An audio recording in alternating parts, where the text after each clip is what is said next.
Lydia, very good morning. ഈ കഴിഞ്ഞ ബജറ്റുകളെയൊക്കെ ഒരു ഭാവനാപൂർണമായ കണക്കുകളെന്ന് പറഞ്ഞ ഒരു വ്യക്തി കൂടിയാണ് വി ഡി സതീശൻ. അതുകൊണ്ട് തന്നെ സത്യസന്ധവും യാഥാർത്ഥ്യബോധവുമുള്ള കണക്കുകൾ അവതരിപ്പിക്കേണ്ട ബാധ്യത അദ്ദേഹത്തിനുണ്ട്. ഭരണമാറ്റം അത് ജനങ്ങൾക്ക് പ്രതിഫലിക്കുന്ന രീതിയിലുള്ള ചില പ്രഖ്യാപനങ്ങളെങ്കിലും ഈ ബജറ്റിൽ ഉണ്ടാവേണ്ടതാണ്. വാണിജ്യ തലസ്ഥാനമായ കൊച്ചി, അതുമായി അനുബന്ധ പ്രദേശങ്ങൾ എന്തൊക്കെ തരത്തിലുള്ള പ്രതീക്ഷകളാണ് ഉള്ളത്?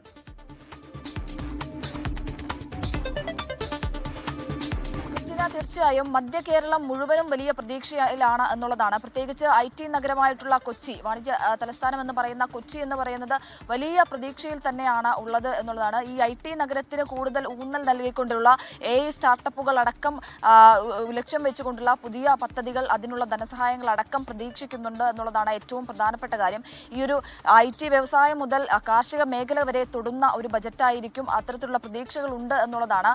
അതായത് ഈ പ്രത്യേകിച്ച് കൊച്ചിയെ സംബന്ധിച്ച് പറയുകയാണെങ്കിൽ ഇൻ്റഗ്രേറ്റഡ് ആയിട്ടുള്ള സാങ്കേതിക വിദ്യ, ഇൻ്റഗ്രേറ്റഡ് ആയിട്ടുള്ള പുതിയ പദ്ധതികൾ, ഒപ്പം സ്റ്റാർട്ടപ്പുകൾ, മറ്റ് IT വ്യവസായ മേഖലയ്ക്ക് മുഴുവനായി ഉൾക്കൊള്ളാൻ സാധിക്കുന്ന തരത്തിലുള്ള അത് വികസനവും കാര്യങ്ങളുമൊക്കെ ചർച്ചയാകും, അല്ലെങ്കിൽ അത് ബജറ്റിൽ ഉണ്ടാകും എന്നുള്ളത് തന്നെയാണ് ഏറ്റവും വലിയ പ്രതീക്ഷ എന്ന് പറയുന്നത്.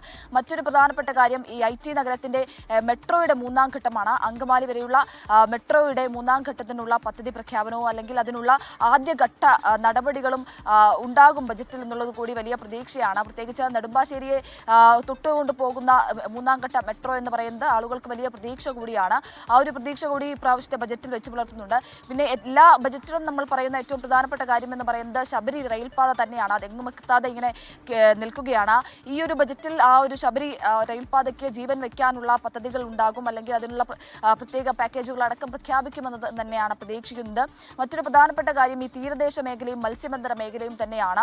ഈ ടെട്രാപോഡുകളുടെ നിർമ്മാണം അതിന്റെ അടുത്ത ഘട്ടം അടക്കം നീക്കിവെക്കേണ്ടതുണ്ട്. അടുത്ത ഘട്ടത്തിന് അടക്കം കൃത്യമായിട്ടുള്ള ഫണ്ട് അടക്കം നീക്കിവെക്കേണ്ടതായിട്ടുണ്ട്. ഈ മത്സ്യബന്ധന മേഖലയിൽ പ്രത്യേകിച്ച് മത്സ്യത്തൊഴിലാളികളുടെ പ്രശ്നങ്ങൾക്ക് പരിഹാരം കാണേണ്ടതായിട്ടുണ്ട്. അതോടൊപ്പം തന്നെ ഈ മലയോര മേഖലകളിലേക്കും ഈ കാർഷിക മേഖലകളിലേക്കും കൂടുതൽ ഊന്നൽ നൽകേണ്ടതുണ്ട് എന്നുള്ളതാണ്.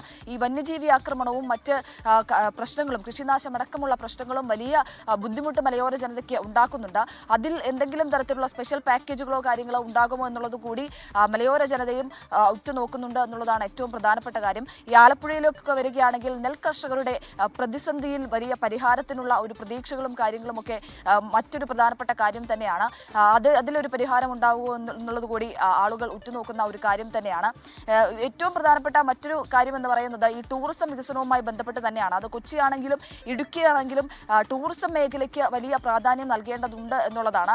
പ്രത്യേകിച്ച് ഇക്കോ ടൂറിസം, ഈ കൊച്ചിയെ സംബന്ധിച്ച് പറയുകയാണെങ്കിൽ നൈറ്റ് ടൂറിസം, അഡ്വഞ്ചർ ടൂറിസം അടക്കമുള്ള കാര്യങ്ങളിൽ എന്താണ് വി ഡി സതീശൻ സർക്കാർ നൽകുക എന്നുള്ളത് കൂടിയാണ് ഉറ്റുനോക്കുന്നത്. ഈ അഡ്വഞ്ചർ ടൂറിസത്തിലും ഇക്കോ ടൂറിസത്തിലും ഒക്കെ വലിയ സാധ്യതകൾ ഇടുക്കിക്കുണ്ട്. പക്ഷേ മറ്റു പല കാരണങ്ങൾ, ഈ പാർക്കിംഗ് സൗകര്യം ഉൾപ്പെടെയുള്ള ഗതാഗത കുരുക്ക് ഉൾപ്പെടെയുള്ള കാര്യങ്ങളിൽ വലിയ പ്രതിസന്ധി ഇടുക്കി നേരിടുന്നുണ്ട് എന്നുള്ളതാണ് ഏറ്റവും പ്രധാനപ്പെട്ട കാര്യം. അതുകൊണ്ട് തന്നെ അതിലൊരു പരിഹാരം കൃത്യമായിട്ടുള്ള ഈ ഒരു ഇക്കോ ടൂറിസം അടക്കമുള്ള കാര്യങ്ങളിൽ കൃത്യമായിട്ടുള്ള ഒരു നടപടിയിലേക്ക്, അത് കൂടുതൽ മുന്നോട്ട് കൊണ്ടുവരാനുള്ള ഒരു നടപടിയിലേക്ക് പോകുമോ, അതിനുള്ള പാക്കേജുകൾ എന്തെങ്കിലും ഉണ്ടാകുമോ എന്നുള്ളത് കൂടി ഉറ്റുനോക്കുന്നുണ്ട്. അതോടൊപ്പം തന്നെ മറ്റ് മേഖലകൾ, മറ്റ് ജനറൽ ആയിട്ടുള്ള മേഖലകളിൽ കൂടി ഉന്നം വെക്കുന്നുണ്ട്, അതുകൂടി പ്രതീക്ഷിക്കുന്നുണ്ട് എന്നുള്ളതാണ് ഏറ്റവും പ്രധാനപ്പെട്ട കാര്യം. എന്തായാലും വലിയ പ്രതീക്ഷയിൽ തന്നെയാണ് മധ്യ കേരളം ഉള്ളത്. ആ ഒരു പ്രതീക്ഷ കഴിഞ്ഞ ബജറ്റിൽ ഉണ്ടാവാത്തതിനേക്കാൾ കൂടുതൽ കൃത്യമായിട്ടുള്ള പാക്കേജുകളും കൂടുതൽ നടപടികളും മധ്യ കേരളത്തിന് ഉണ്ടാകും എന്നുള്ളത് തന്നെയാണ് ഈ IT നഗരത്തിന്റെ ഏറ്റവും വലിയ പ്രതീക്ഷ. അതോടൊപ്പം തന്നെ മധ്യ കേരളം ഒട്ടാകെ വലിയ പ്രതീക്ഷ, പ്രത്യേകിച്ച് റബ്ബർ കർഷകരുടെയൊക്കെ കാര്യത്തിലൊക്കെ വലിയ പ്രതീക്ഷ, താങ്ങുവില വർദ്ധിക്കുന്നത് അടക്കമുള്ള കാര്യങ്ങൾ തെരഞ്ഞെടുപ്പ് സമയത്തൊക്കെ ഉന്നയിച്ചിരുന്നു. ആ ഒരു കാര്യങ്ങളിലൊക്കെ കൃത്യമായിട്ടുള്ള ഉറപ്പ് പാലിക്കേണ്ടതുണ്ട്. ആ ഒരു ഉറപ്പുണ്ടാകുമോ എന്നുള്ളതൊക്കെ തന്നെയാണ് ഈ കർഷകരും അതോടൊപ്പം തന്നെ മൊത്തം ജനതയും, അതായത് മധ്യ കേരളത്തിലെ മൊത്തം ആളുകളും ഉറ്റുനോക്കുന്നത് അത് തന്നെയാണ്.